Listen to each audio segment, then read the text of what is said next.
Interest in gravel and adventure bicycle riding just seems to continue to grow year over year. There's a website put together by NPD Group, measures consumer sales trends, and worldwide, gravel bicycle sales increased 100% from 2019 to 2021. Another study found gravel bike sales over the 12 months ending in February 2022 jumped 62% compared with February of 2020.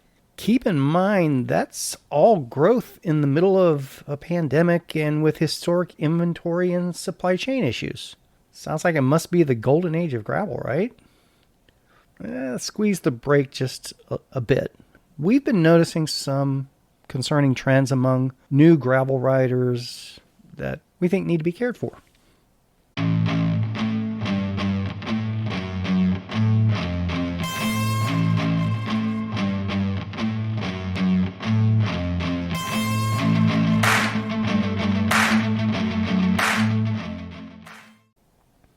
Hi there, I'm Kevin with Spinistry. We've been organizing ultra endurance gravel, bike packing, and mountain bike races and rides since 2010. To date, we've probably hosted over 25,000 participants at over 300 events, and we just absolutely love helping folks get their adventure on. Now stick around after this list is done, and I'll give some more details on how and why we rank the tips the way that we do. And I think I have some bonus content that could pay off and help newer riders really get going in the right direction from the get-go. Without further ado, here are the top 10 things newer gravel riders should maybe really focus on. Number 10. Newer road cyclists, but with over 2 years of experience. They kind of know what they're doing on the road. Their biggest thing they can focus on is the off-pavement bike handling skills. Bikes behave differently in loose gravel, dirt, sand, off-pavement than they do on the road. Tremendously different, quite frankly. The nuts and the bolts of it, an occasional foray onto some gravel roads won't give most riders enough experience and confidence that they really need to handle the unexpected. So if you're a fairly experienced road cyclist and just getting into gravel, the biggest thing that you can do to build your skill set and help your confidence is to spend as much time off-road as possible. Take your gravel bike onto some single track. Ride unpaved bicycle paths and so forth. Get to feel how that bike behaves under certain circumstances. The single track stuff's a really big, that can really accelerate the learning process. No, you're not supposed to go down double black diamond downhill runs or anything like that, but find one of the tamer, smoother, leveler mountain bike trails and go ahead and slowly ride your gravel bike on it and learn how to shift your weight and adapt for the turns and things like that. Don't try to do it fast, just try to do it flawless. Number 9, still concentrating on those road bikers with over 2 years experience. Do a lot of training riding solo. Yes, you can go out with the group, but get away from the pack. Don't do the pace lining. The reality is that when you're out on the gravel, there isn't much pack riding, nor is there a whole lot of pace lining, particularly if you don't have a lot of the unpaved bike handling experience. You don't want to be in a pack of people that aren't going to know how to react well when they come across a sudden washout in the road or something like that. Number 8, now we kind of lean towards the riders coming from the dirty side of things. They generally focus on building endurance. Cyclocross races are typically 45 minutes or less. It's really rare these days to find cross-country mountain bike riders that are really doing more than 90 minutes at a time on mountain bike trails. The way the gravel world works, you really need to be able to ride for 3 to 6 hours at a time, and quite possibly a lot more than 6 hours. And that kind of takes us to number 7. The basics of nutrition. Learn it. A lot of road cyclists that are used to going out for long rides, 50 to 100 miles, their background, they probably have some basic nutrition stuff built in. Mountain bike riders that aren't typically riding over 90 minutes or 2 hours, refueling along the way may not be a focus of yours. Getting to know your body and what it needs, it takes saddle time and some trial and error, unfortunately. Number 6, definitely aimed more towards the unpaved riders, but it can apply to others as well. Know and utilize your endurance heart rate. This is the one piece of information that can basically allow anybody, any rider out there, with proper fueling and hydration to pedal as long and as far as you want to. Basically, that endurance heart rate of yours, it's what you can maintain all day long when you're pedaling the bike, when you're in the saddle. As your fitness increases, so does that endurance heart rate number. Your speeds will bracket up accordingly over time as your fitness increases. The basic way to think about it, as your fitness increases, it's not that the effort gets any easier. You're expending the same effort. You just get further faster with the same effort. That's all training really is. Number 5, gravel rides take place a lot of times in the middle of nowhere, even when the routes are marked. Things can go wrong for a lot of different reasons. Have tools at your fingertips and know how to work them that will allow you to reroute or find your way back to a planned route if something goes astray for whatever reason. Don't depend on course markings. Don't depend on a ride leader. Don't depend on even an event promoter to have everything in place for you to get where you need to get safely. Know how to navigate for yourself. That's extremely important. Number 4, and this is one that gets glossed over, and it really should be extremely fundamental for just about anyone, that particularly if you start getting into endurance bicycle rides of 60 minutes or more. Longer rides means your body's going to mutiny if your bike fit is not dialed in. And quite frankly, measuring the distance between your crotch and the top tube, that doesn't do anything to determine if the bike is the right size. And no, you're not going to hurt yourself if you have to stop suddenly. You can lean to one side or the other and put a foot down. That's not a big deal. Seriously, if you plan to ride over 60 minutes, you need to have your bike adjusted properly by somebody who knows what they're doing. Number 3, and this is one that really affects newer riders more than anyone else. Anyone that's been riding for a while finds out pretty soon that having the right clothing for cycling it's important. And bike clothing is bike clothing for very particular reasons. It's because that's what works. It's not about posing or posturing or showing off a certain label. It's usually not marketing hype or anything like that. Yeah, that's a little factor here and there. But generally speaking, bicycle clothing has evolved to what it is because it does the job. Sure, you can pedal around the block in a cotton t-shirt and flip-flops. Just be aware that if you're not wearing the right shorts and there's an errant seam that's rubbing your tender spots in a rough way for too long, you're going to pay the price for that. Number 2, can't stress this one too much. No basic bicycle maintenance. You have to know how to change a tire. You have to know how to change a flat. You have to have the tools with you in order to do that and the knowledge on how to properly use them. You need to have a basic tool that lets you do any adjustments or quick fixes on the bike that are likely to happen. And when you're riding gravel, everything shakes, everything vibrates. Eventually, everything comes loose. If you don't have that basic skill set or knowledge, it's too early for you to go out and ride gravel, particularly at a longer event or in the middle of nowhere.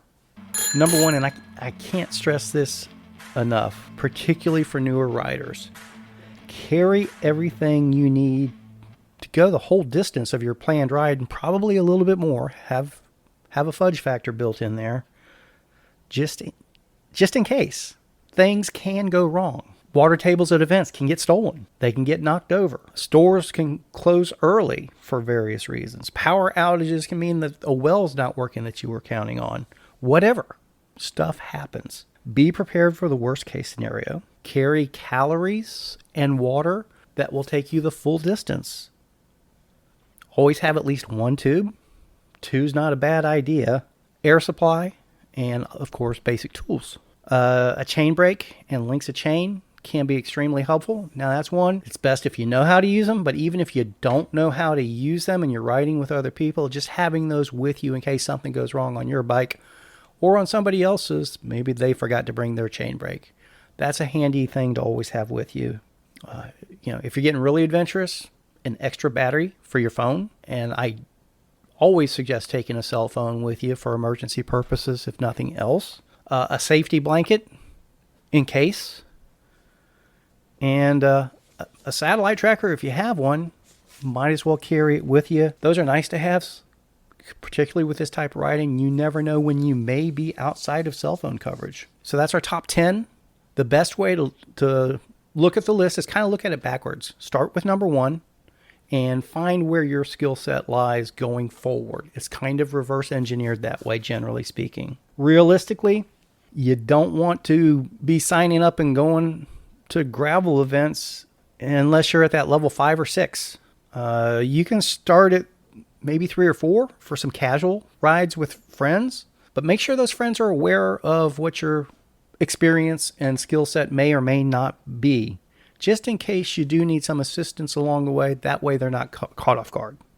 People are always helpful on these rides, but you don't want to catch them off guard with what your skill set may or may not be. Are you at that 1 or 2 level right now? Seriously, in my opinion, now's not the time for you to start riding gravel. Set that as a goal, particularly riding gravel in the middle of nowhere. That's kind of a no-no. Get some experience under your belt. Build up your fitness. Definitely learn how to fix a flat tire if you don't know how to do that yet. There are plenty of YouTube videos for fixing flats and other bike maintenance. So this isn't the best environment to do that. But I can give you a pretty basic fitness tip to start building your endurance and your saddle time without overdoing it. This might also be handy for the more experienced riders who maybe want to share a basic tip to people that want to just start a training program and start building up their basic fitness and capability. I call this one the water bottle method. Basically, it allows you to ride within your current limits without going too far, and build those limits up at the appropriate rate over time. It's really simple. Start with a single sports bottle of water, just water, no calories, no Gatorade or hydration, just basic water, and just one of the regular bicycle water bottles, 20 to 22 ounces. That's roughly, for most people and in most weather conditions, an hour's worth of fluids. So plan an out and back route and ride out on that route until you are halfway through your bottle. And then at that point, you turn around and you come back. At the time you finish, you should be finishing on your last drink or thereabouts. And you do that over time. As your fitness increases, you'll go farther and further with each out and a longer ride each time. Now, you don't have to use the same route each and every time. It helps a lot of people to mix up their routes, but over time, as you go back to the same segments, you'll see, hey, I'm going further on my half a bottle. At some point, you're going to be ready to ratchet up to a second water bottle, and somewhere else down the road, that'll turn into 3 water bottles. That build-up period is going to vary from rider to rider, and it's going to be really heavily skewed to the amount of training rides you do each week. I'm not gonna tell people how much training they need to do. That's very individualized. I'm one of those that definitely believes ride every day you possibly can. Don't even schedule time off. Life's gonna make that happen.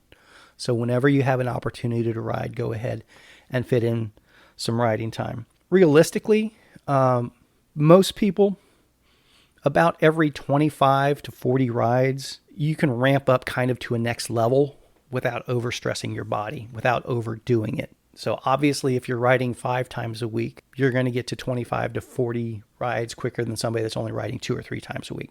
Make sense? Do keep in mind, though, once you get into multiple bottles, definitely at the 3 bottle level, probably at 2, you need to start working on it. You'll need to add some additional calories into the mix. Again, this isn't the time to go into detail on that. We'll share more of that another time. When you're to the point when you can ride for 3 solid hours on 3 bottles and a few calories, you've really establish a pretty solid base fitness level at that point. And that's what it is. That's a base fitness level where you can pretty much go and do anything you want to, and you have a sense of what your body can handle, what your output levels feel like, a general sense of when you haven't added enough calories, when you start to need to add more, when you need to drink more, and things like that. You'll start to have a really good baseline to work from at that point, to tweak a piece at a time to go off and do those whatever adventures are on your bucket list. Now, I'm sure people are going, well, great, where did you come up with who gets ranked at what level based on what? These tips were ranked based on some polling data from several popular Facebook gravel riding groups throughout the United States. We asked newer gravel riders about their experience, their cycling experience prior to becoming interested or starting to ride gravel.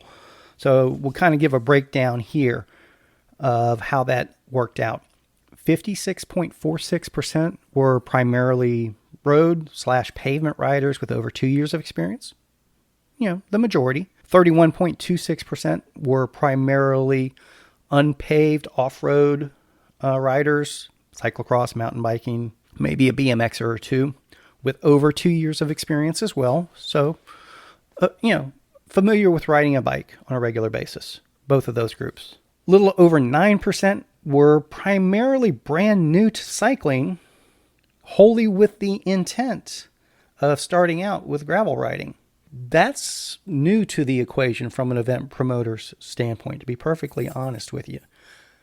We've noticed this trend starting to come on, and it has been building up for the past 12 months. And that was the reason for the poll to begin with, to get a sense of how much of the participant base might be in that category. And I was guessing, in that 10% range, and that's pretty close. A little over 3% were newer riders, less than 2 years total cycling experience recently, not including when you're a kid or something like that, but were migrating towards gravel.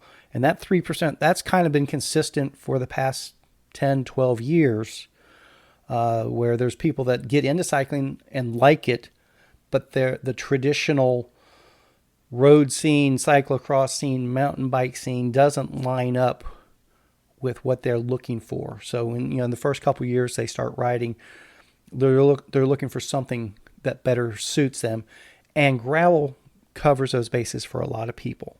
So that 3% of the newer riders adds up. The experienced mountain bikers and road bikers, that lines up. But that almost 10% that are brand new to cycling, that's different. Realistically, in my opinion, based on my experience, it probably really means about 15 to 25% of newer gravel riders really not having the basic knowledge or skill set or experience they really need under their belts to successfully navigate and negotiate riding gravel. Sure, they can get into it, do the sink or swim approach, and a good chunk of them they'll get by. But others, they may be dissuaded from the sport, and that's what we want. We don't want that to happen. We want to encourage growth and participation in cycling in general. So from a promoter's perspective like myself, this is kind of something new to the mix that I think all events and promoters need to find ways to deal with. That's one of the beauties of gravel. All the events are their own thing. All the promoters do it their own way. Everybody has their own, it's like you can get a pasta dinner at 1,000 different Italian restaurants all over the country, and no single one of them is going to taste the same. We all have our secret recipe, our special sauce or whatever that we throw into the mix. Personally, I'm going to choose the path of education and experience building to help people build their confidence, their skill set, not get in over their heads. So please do comment below on how we can best help you with your journeys going forward. We're all ears, and keep the rubber side down.